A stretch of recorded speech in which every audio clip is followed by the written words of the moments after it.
अब इस सवाल को बड़े गौर से देखा जाए तो हमें ये समझ में आएगा कि ये सवाल इजी तो है, बट मल्टीपल फॉर्मूलाज लगेंगे और इस क्वेश्चन में थोड़ा सा ना कैलकुलेशन इजी है, टफ नहीं, लेकिन बहुत ज़्यादा कैलकुलेशन है एंड थोड़ा सा ना टाइम कंज्यूमिंग भी है। ये सवाल टफ नहीं है, लेकिन ये टाइम कंज्यूमिंग सवाल है। मैं स्टूडेंट को सजेस्ट करूँगा ना कि अगर ये एग्ज़ाम में ऐसे सवाल आ रहे हैं ना, तो आप इसको लास्ट में करो, है ना। सवाल इजी तो है, लेकिन कहीं थोड़ा सा भी गड़बड़ हो गया और ऑप्शन अगर नहीं मैच कर रहा है तो फिर तो आप थोड़े से क्या होंगे ना कि आपका कॉन्फिडेंस लो हो जाएगा। तो सवाल को जज करने ज़रूर आना चाहिए, है ना। मैं इस सवाल को पूरा सॉल्व कर देता हूँ, एक बार रीड करके सॉल्व कर देता हूँ, फिर आप है ना इसको देखिए कि कैसे बनाना चाहिए एग्ज़ाम में, है ना। हालाँकि मैंने आपको बोला क्या करना चाहिए इसके लिए। तो यूज़ द फॉलोइंग डेटा, कुछ डेटा दिया हुआ है इस रिएक्शन के अकॉर्डिंग, है ना।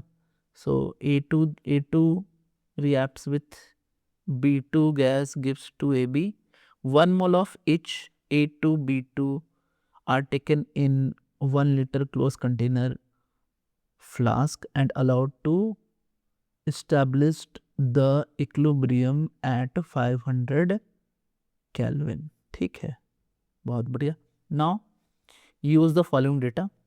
The value of x, the x given here, the value of x in kilojoule mole inverse is, है ना, nearest integer, we have to find it, and given is log k. Mind it, this k is equilibrium constant and log k, log 10k is given, and r, the value of r is also given. So these are the datas. Now we must proceed. Okay, so अब समझिए कि हमें कौन कौन से फॉर्मूले लगेंगे यहाँ पे, है ना। ये फॉर्मूला कौन कौन सा लगेगा वो मैं एक बार लिखता हूँ कि यहाँ कौन कौन से फॉर्मूले लगेंगे। तो पहले तो समझो आप कि हमें ना ये वाला फॉर्मूला लगेगा कि delta delta delta H reaction, है ना, reaction enthalpy, that will be equals to summation of formation enthalpies of product minus summation of formation enthalpy of reactants, ये लगेगा। एंड हमें इसी के जैसा एक और लगेगा फॉर्मूला, डेट इज, है ना, entropy, reaction entropy is equals to summation of entropy of products minus summation of entropy of reactants, है ना। तो अब इस बात को हमें क्या समझना है कि ये तो लगेंगे, है ना, ये तो लगेंगे ये सारे, साथ में और कौन सा फॉर्मूला लगेगा वो भी मैं लिख देता हूँ।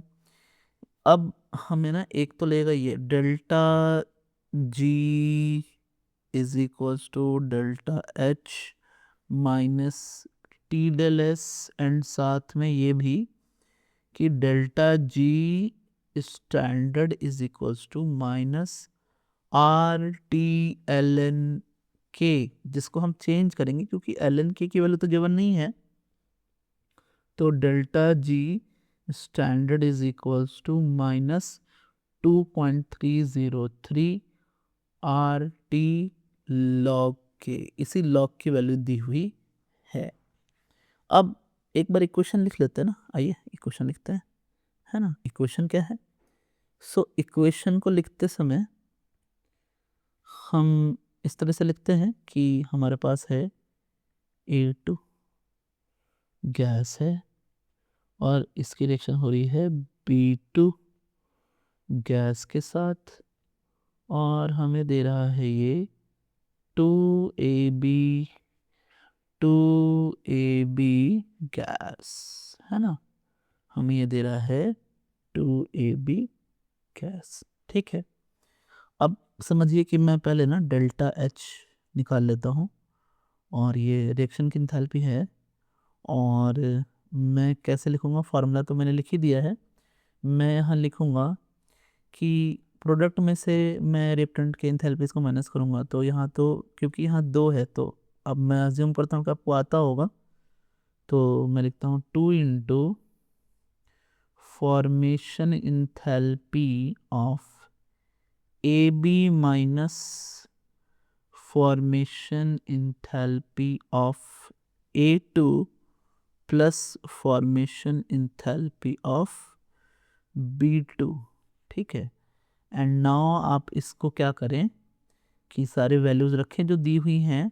सो 2 into 32 minus this is given here, that is 6 plus x, और ये फाइनली जो आ रहा है सॉल्व करने के बाद वो आ रहा है 58 माइनस x। यही x की वैल्यू हमें निकालनी है, B2 का फॉर्मेशन थेरेपी निकालना है। नाउ दूसरा कैलकुलेशन कर लेते हैं हम, डेल्टा S के लिए कैलकुलेशन कर लेते हैं, है ना। और ये हमारा आ जाएगा 2 into delta S of AB minus delta S of A2 plus delta S of B2। अच्छा, अब जो डेटाज दी हुई हैं उसको रख लेते हैं ना, तो 2 इंटू 222 माइनस और 146 प्लस 280, सॉल्व करने के बाद ये डेटा आ जाएगा 18, है ना। ये आ गया हमारा, हमने देखा। एक्चुअली ये सारे स्टैंडर्ड्स हैं तो हम स्टैंडर्ड से निकाल रहे हैं। ओके, अब आगे हम क्या करने वाले हैं, हम एक फार्मूला लिखेंगे। फार्मूला में लिखने वाला हूँ कि delta R G standard is equals to delta R H standard minus T delta R S standard. ठीक है, अब देखिए हमारे पास तो डेल्टा जी स्टैंडर्ड की वैल्यू नहीं है, बट हम क्या कर सकते हैं कि इस वैल्यू को, है ना, इस वैल्यू को हम रिप्लेस कर सकते हैं इससे। ये देखो, इसीलिए मैंने ये लिखा था पहले, है ना। आइए करिए, रिप्लेस करते हैं, तो ये हो जाएगा minus 2.303 RT log K is equals to, that is delta RH standard minus T delta R S standard. ठीक है, अब पता है हमने इसीलिए पहले क्या किया था कि हमने डेल्टा एच और डेल्टा एस की वैल्यू ना निकाली थी, है ना।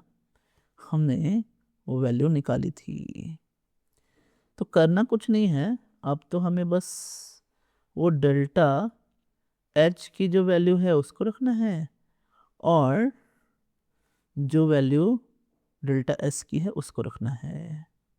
तो डेल्टा एच जो हमारा आ रहा था वो है, मैं लिख देता हूँ 58 माइनस एक्स, और जो हमारा डेल्टा एस आ रहा था वो 18 आ रहा था।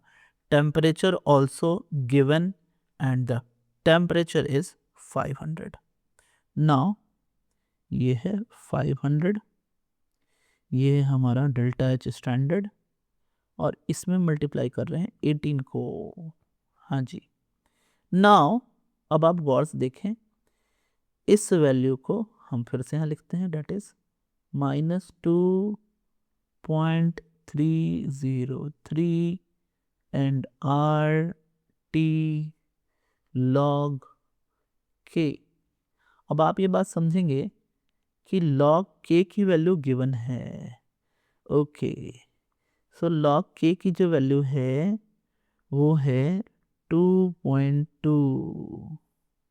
अच्छा, एंड अब यहाँ पर है -2.303 इंटू आर की वैल्यू भी गिवन है 8.3। टेम्परेचर से भी मल्टीप्लाई कर ही देते हैं, डेट इज 500। सब कर दिया हमने, is equals to 58 minus x and -500 into 18। But यहाँ तक हमने सारी बातें सही लिखी हैं और स्टूडेंट यहीं पे गलती करते हैं। अब समझिए, जो आपने डेल्टा एच निकाला था उसमें डेल्टा एच में सारी की सारी यूनिट जो थी वो थी किलो जूल पर मोल में, और डेल्टा एस वाला जो यूनिट था वो था जूल में, जूल पर मोल में। अब बताइए, हो गया गड़बड़? एंड जो आपने आर की वैल्यू रखी है, आपके सामने है आर की वैल्यू, देखो यहाँ, ये देखो क्या है ये डेटा, ये डेटा है जूल केल्विन वर्स, जूल है, किलो जूल नहीं है। तो अब आपको ये बात मैं बताऊं, आपके फिजिक्स वाले सर ने आपको बताया होगा कि दो डिफरेंट यूनिट्स को हम ऐड नहीं कर सकते हैं। ग्राम और केजी को डायरेक्टली ऐड नहीं कर सकते हैं, या तो ग्राम को केजी में कन्वर्ट करना होगा या फिर केजी को ग्राम में कन्वर्ट करना होगा। तो कुछ नहीं, ये तो किलो जूल है ही, ये वाला जो पार्ट है, ये वाला पार्ट तो किलो जूल है ही, कोई बात नहीं। हम क्या करते हैं कि बाकियों को भी किलो जूल बना देते हैं। ये लो, बना दिया इसको किलो जूल, और ये भी लो, इसको बना दिया क्या, किलो जूल। बस काम हो गया अपना। यहीं पे मैक्सिमम स्टूडेंट गलत कर देंगे अगर उन्होंने इस तरीके से सॉल्व नहीं किया तो नाउ जो हमारा फाइनल आंसर आएगा किलो जूल में इस सभी को सॉल्व करने के बाद, वो आएगा x is equals to 70.02 kilojoule per mole. और यही आंसर भी है, आंसर भी यही है। तो आप इसे देख ले अच्छे से, ये हमारा आंसर है। और इसीलिए मैं कह भी रहा था, देख रहे हो कितना कैलकुलेशन है इसमें। तो आप इस सवाल को जज करें अच्छे से, है ना, फिर इसको एग्जाम में अगर ऐसा क्वेश्चन आए उसको बाद में ही बनाए, है ना। आंसर क्वेश्चन करना और फिर आंसर नहीं मैच करना ऑप्शन में, ये गलत है। मतलब आपका कंसेप्ट गड़बड़ा जाएगा एग्जाम में। So I hope you understand. Thanks, subscribe for more.